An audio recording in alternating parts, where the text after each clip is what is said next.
إن الحمد لله نحمده ونستعينه ونستغفره ونعوذ بالله من شرور أنفسنا ومن سيئات أعمالنا من يهد الله فلا مضل له ومن يضلله فلا هادي له ونشهد أن لا إله إلا الله وأن محمدا عبده ورسوله أرسله بالحق بشيرا ونذيرا وداعيا إلى الله بإذنه وسراجا منيرا. وقد قال الله تعالى في كلامه المجيد وفرقانه الحميد: أعوذ بالله من الشيطان الرجيم. সকলে পড়ি أعوذ بالله من الشيطان الرجيم. بسم الله الرحمن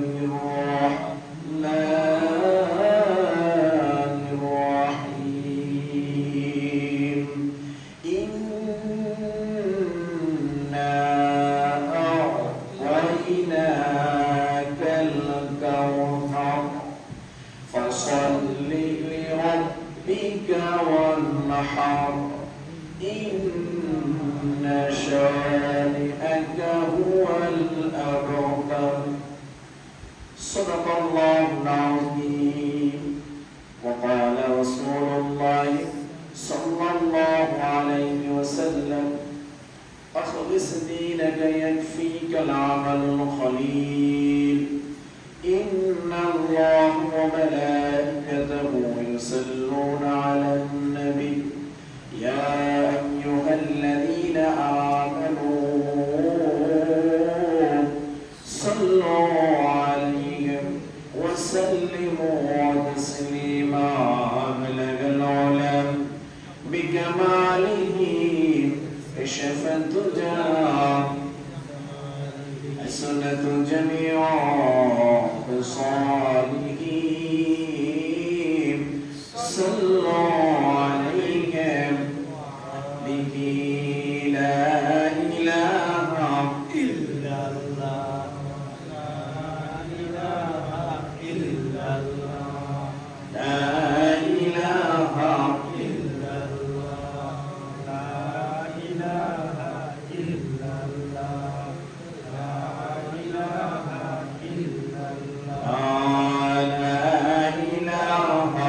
إلا الله لا إله إلا الله محمد رسول الله صلى الله عليه وسلم. الله الله الله الله الله الله الله الله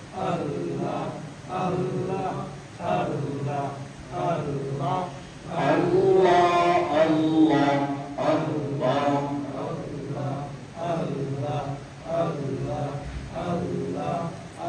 الله لا إله إلا الله محمد رسول الله صلى الله عليه وسلم. الحمد لله. মহান আল্লাহ পাক রব্বুল আলামিনের দরবারে অসংখ্য শুকরিয়া জানাই যে রব্বুল আলামিন আজকে এই জুমার দিনে আমাদেরকে পৃথিবীর শ্রেষ্ঠতম জায়গা আল্লাহর মসজিদে আসার বসার যে তৌফিকটুকু দান করেছেন, এই জন্য আমরা সকলে শুকরিয়া তার আদায় করি আলহামদুলিল্লাহ। দুরূদ ও সালাম পেশ করছি মানবতার মুক্তির দিশারি নবীদের নবী সরদার আলম আখির জামান নবী মুহাম্মদুর রাসূলুল্লাহ সাল্লাল্লাহু আলাইহি ওয়াসাল্লাম। শহীদদের সর্বোচ্চ মাগফিরাত কামনা করছি, যারা দিনের জন্য, ইসলামের জন্য তাদেরই বক্তৃতা যারা অন্তকে বিলীন করে দিয়ে আল্লাহর জমিনে আল্লাহ দ্বীনকে বাস্তবায়ন করার চেষ্টা করেছেন। মহান রব্বুল আলামিন ওই সমস্ত শহীদদেরকে জান্নাতের সুরুজ মাকাম জান্নাতুল ফেরদাউস নসিব করে সকল আমিন। বিশেষ করে বিশ্বের মুসলমান যেখানে চুপ হয়ে আছে, গাজার ফিলিস্তিনের নিরীহ মুসলমান শিশু বাচ্চা থেকে শুরু করে বৃদ্ধ আবার করে এক কাতারে জুলুমে নির্যাতিত হয়ে শহীদ হচ্ছে।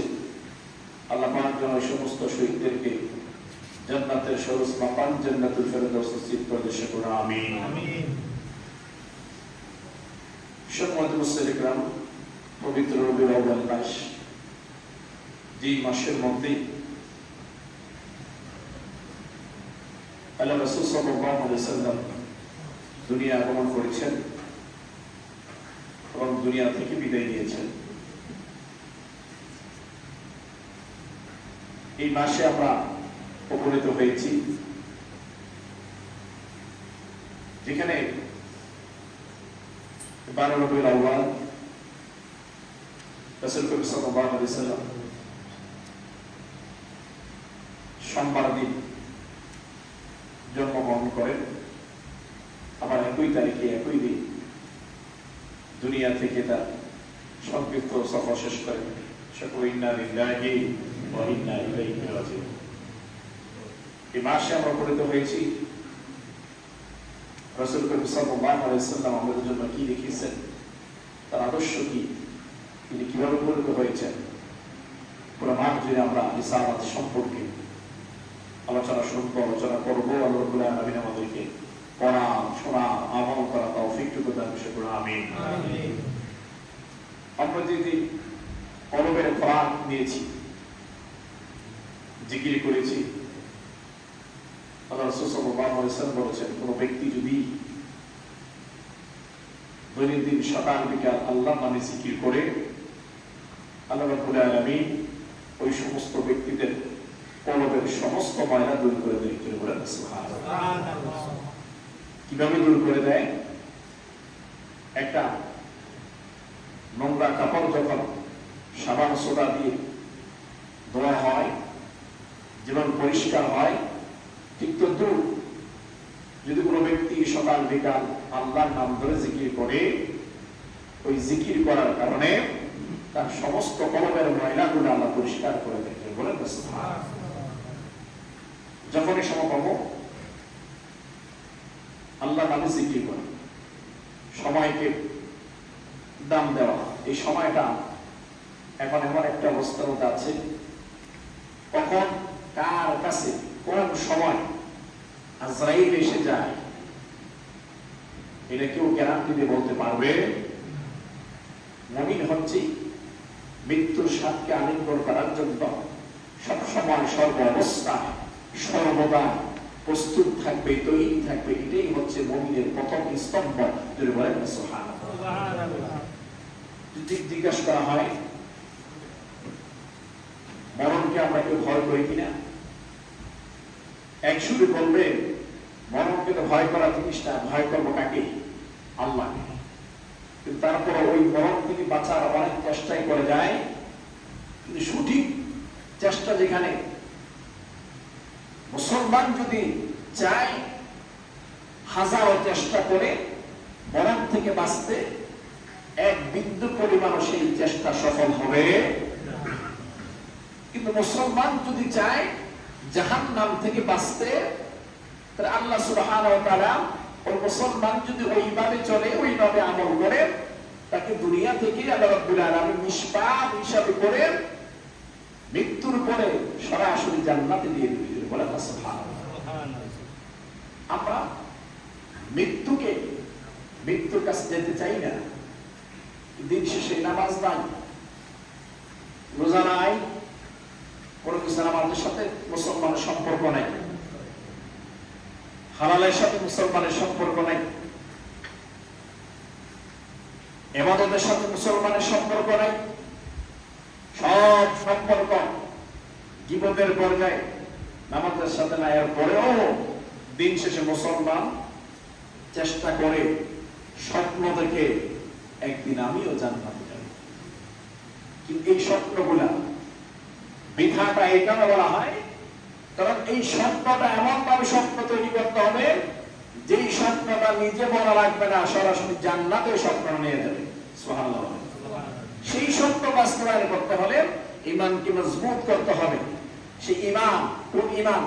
যে ঈমানটাকে নামাজের দিকে দৌড়াবার চেষ্টা করবে, যে ঈমানটাকে রিসালাতের দিকে দৌড়াবে, যে ঈমানটাকে জাহান্নাম থেকে মুক্ত হবার জন্য যা যা করা দরকার সমস্ত কিছু করবে। ও ঈমান যদি বানাইতে পারে, ওই ব্যক্তি জান্নাতের স্বপ্ন দেখতে পারে বলে বলেন সুবহানাল্লাহ। সম্মানিত মুসলিমরা,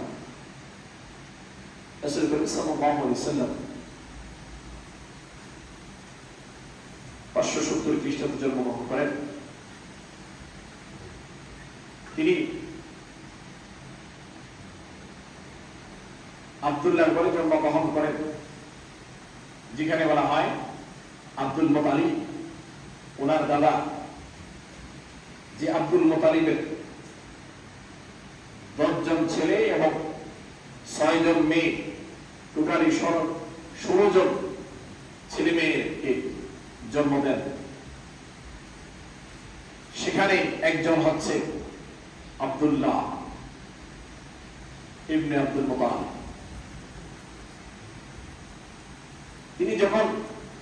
তিনি খুব কম বয়সে, কম সময়ে, মাত্র 25 বছর বয়সে দুনিয়ার সফর শেষ করেন। ইন্না লিল্লাহি ওয়া ইন্না ইলাইহি রাজিউন।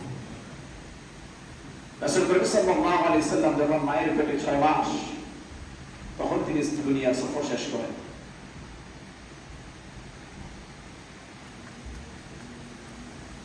আব্দুল্লাহ ইবনে আব্দুল মুতালিব তখন থেকে তাকে একটা নিদর্শন দেখা যায়।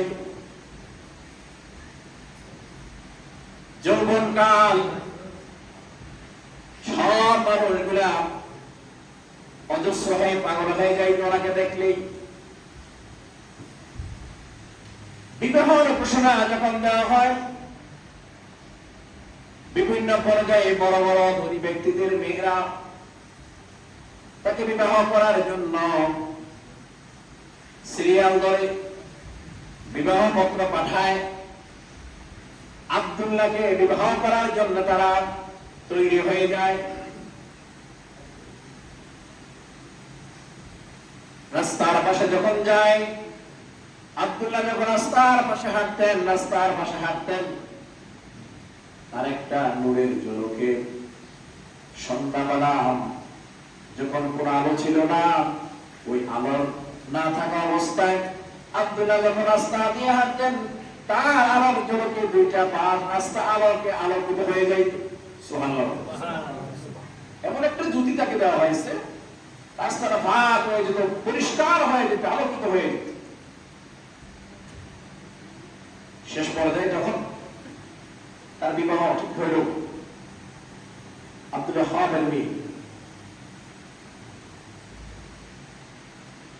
আমিরার সাথে বিবাহ বন্ধন আবদ্ধ হয়ে গেছে। যেদিন বিবাহ শেষ, এরপরে যখন আমার রাস্তা দিয়ে হাঁটেন, তখন ওই যে মেয়েরা তাকে সিরিয়াল ধরতেন, তাকে দেখার জন্য, আকুতি করার জন্য, তারা দেখে দেখে চলে যাইতেছে। আব্দুল্লাহ প্রশ্ন করলেন, এতদিন তো তোমরা আমাকে বিবাহ করার জন্য বলতে, আমাকে বিবাহ করার জন্য তোমরা চাইতে, আজকে হঠাৎ করে তো আমার দিক থেকে মুখ ফিরে দিলে কেন? তারা বলে, আব্দুল্লাহ, একটা জ্যোতির কারণ, একটা জিনিসের কারণ তোমার পিছনে আমরা লাইন ধরতাম। আজকে সেই জ্যোতিটা, সেই জিনিসটা তোমার কাছে দেখা যায় না, সে আলোটা তোমার কাছে দেখা যায় না। আমাদের বলা হয়েছে তুমি বিবাহ বন্ধন আবদ্ধ হয়ে গেছো। সেই বিবাহ বন্ধন আবদ্ধ হওয়ার কারণে তোমার নূরের জ্যোতিটা সেখানে গিয়েছে। বলেন না সুবহানাল্লাহ। মুহাম্মদ সাল্লাল্লাহু আলাইহি ওয়াসাল্লাম আগমনের কিছু বার্তা, তিনি পৃথিবীতে আসবেন এই কিছু বার্তা আগে থেকেই আল্লাহ রাব্বুল আলামিন ধীরে ধীরে কিছু দিয়েছেন। কম সময়ের ভিতরে যখন তিনি তার বাবা ব্যবসার উদ্দেশ্যে যখন তাকে মদিনাতে পাঠানো হয়, কোন কোন আছে সিরিয়াতে পাঠায় খেজুরের ব্যবসার জন্য, ওইখান থেকে আসা অবস্থায় মদিনার এক প্রান্তে হঠাৎ করে সুস্থ হয়। সে অসুস্থ অবস্থায় মুহাম্মদ রাসূলুল্লাহ সাল্লাল্লাহু আলাইহি ওয়াসাল্লামের পিতা আব্দুল্লাহ ইবনে আব্দুল মুত্তালিব ইন্তেকাল করেন। ইন্না লিল্লাহি ওয়া ইন্না ইলাইহি রাজিউন। তিনি তখন দুনিয়াতে আগমন করেন নাই, দুনিয়া কি জিনিস তখন তিনি বুঝতেন না, জানতেন না। মুহাম্মদ রাসূলুল্লাহ সাল্লাল্লাহু আলাইহি ওয়াসাল্লাম মায়ের গর্ভে থাকা অবস্থায় এতিম হয়ে গেলেন। এতিম হয়ে গেলেন যেখানে তিনি যখন জন্মগ্রহণ করলেন, অন্ধকার যুগ আলোকিত হতে লাগলো। ওই সময়টাকে বলা হয় আইয়ামে জাহিলিয়া, যেই যুগের মধ্যে মহিলাদেরকে সম্মান দেওয়া হতো না, যেই যুগের মধ্যে কে এতিম কে কি সেটা বোঝা হতো না। ওই সময় ছিল জোরজার লোকদান, একজনের সম্পদ আর একজন জোর আছে বলে সম্পদ ছিনিয়ে নিত। ওই মানুষগুলাকে কাকে মারতো কেউ জানতো না কেন মারা হয়েছে। হাসতে হাসতে মানুষ খুন করে ফেলতো, হাসতে হাসতে মানুষকে মানুষ আঘাত করে ফেলতো। কিন্তু কেন আঘাত করেছে এটা কেউ জানে না, যে আঘাত করেছে সেও জানে না, যিনি আঘাত পেয়েছেন তিনিও জানেন না। এমন এক বর্বরা যুগ ছিল, যেই যুগ আইয়ামে জাহিলিয়াকে বলা হতো, যেই যুগের মধ্যে মহিলা পুরুষ মিলে উলঙ্গ অবস্থা হয়ে ওই কাবার তাওয়াফ, ওই কাবার ঘরকে তাওয়াফ করত। আর তারা বলতো ওই সময়ের ভিতরে আমরা এই আমাদের দুনিয়ায় আসার সময় আমাদেরকে কোনো জামা কাপড় দেওয়া হয় নাই। আমরা যদি আমাদের এই দুনিয়ার জামা কাপড় পরে আমরা কাবা তাওয়াফ করি, তাহলে আমার যদি কাপড়ের মধ্যে কোনো নোংরা থাকে, কোনো ময়লা থাকে, তাহলে তাওয়াফটা হবে না। এই জন্য আল্লাহ আমাদেরকে যেভাবে পাঠাইছে, ওই স্রষ্টা আমাদেরকে যেভাবে পাঠাইছে, এইভাবে আমরা তাওয়াফ করি। জোরে বলেন নাউজুবিল্লাহ। বর্বরতা আর এক যুগ ছিল, যে যুগটাকে আইয়ামে জাহিলিয়া, এমন এক অবস্থার পরিপন্থী আকাশ ভেঙে ওই সম্পদকে, ওই যুগকে অন্ধকার যুগ যখন বলা হয়, অন্ধকার যুগ বলতে ওই যুগে আলো ছিল, ওই যুগে প্রয়াস ছিল, সবকিছু ছিল, কিন্তু বর্বরতার কারণে ওই যুগটা আইয়ামে জাহিলিয়া বলা হয়। জোরে বলেন নাউজুবিল্লাহ। মুহাম্মদ রাসূলুল্লাহ সাল্লাল্লাহু আলাইহি ওয়াসাল্লাম আগমন করলেন, পাখিগুলো উঠতে লাগলো। যখন আগমন করলেন, আকাশে নতুন করে যখন চাঁদ আলো দিতে লাগলো, সূর্য নতুন করে যখন তার তীব্রতা বাড়াতে লাগলো, তখন বোঝা গেল এই দুনিয়ার মধ্যে আগমন করেছেন একজন পয়গম্বর, যিনি সর্বশ্রেষ্ঠ নবী মুহাম্মদ রাসূলুল্লাহ সাল্লাল্লাহু আলাইহি ওয়াসাল্লাম। এই মুহাম্মদ রাসূলুল্লাহ সাল্লাল্লাহু আলাইহি ওয়াসাল্লাম এখানে তিনি বলেছেন যে আমি তো বারহারা হয়েছি, আমার জন্মের আগেই তো আমার বাবা দুনিয়া ছেড়ে চলে গেছে। তিনি এতিমদেরকে ভালোবাসতেন, প্রয়াস করতেন। এই জন্য বলা ওয়ালা ইয়াহুদ্দু আলা তাআমিল মিসকিন ফাওয়াইলুল লিল মুসাল্লিন।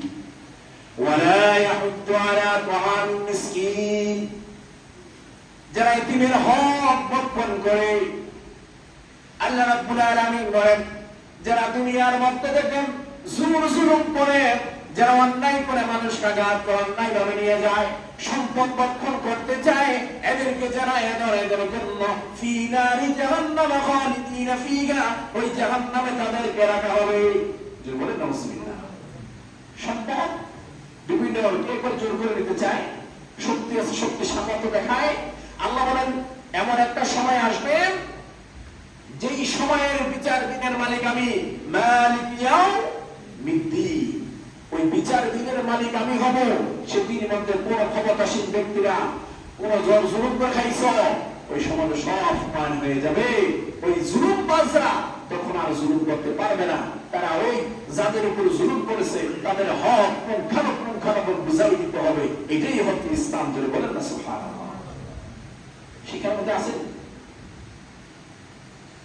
আল্লাহ রাব্বুল আলামিন মুহাম্মদ রাসূলুল্লাহ সাল্লাল্লাহু আলাইহি সাল্লামকে এমন সম্মান দিলেন যে মুজিজাপূর্ণ সম্মান, এমন একটা সম্মান দিলেন তাকে যে কি বলা হচ্ছে সর্বশ্রেষ্ঠ নবী সাল্লাল্লাহু আলাইহি।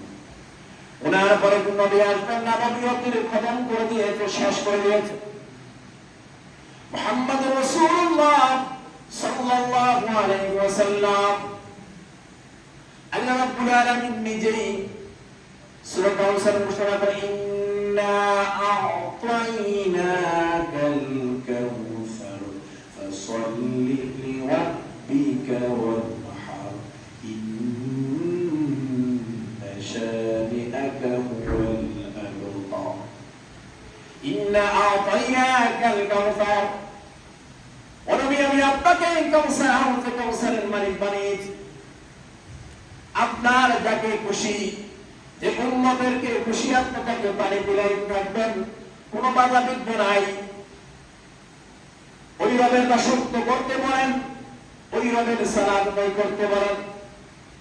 ওই নবীকে বলা হয় যারা নবীকে ভালোবাসবে, আল্লাহর ইবাদত পরিপূর্ণ রূপে করবে, ওই নবীর সাথে তাদের সুহবত থাকবে। আল্লাহ সুবহানাহু ওয়া তাআলা ওই নবীকে এমন সম্মান দিয়েছেন যে সম্মানের কারণে উনি যাকে ইচ্ছা তাকেই নিয়ে জান্নাতে প্রবেশ করতে পারবে। সুবহানাল্লাহ। যাকে ইচ্ছা, যাকে খুশি তাকে নিয়ে জান্নাতে প্রবেশ করতে পারবে। একমাত্র সুপারিশ করার মতো ক্ষমতা শুধুমাত্র মুহাম্মদুর রাসূলুল্লাহ সাল্লাল্লাহু আলাইহি ওয়াসাল্লামকে দেওয়া, আর কাউকে এই ক্ষমতাকে দেওয়া হয়।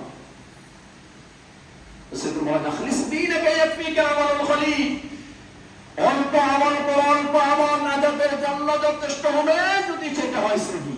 সুবহানাল্লাহ।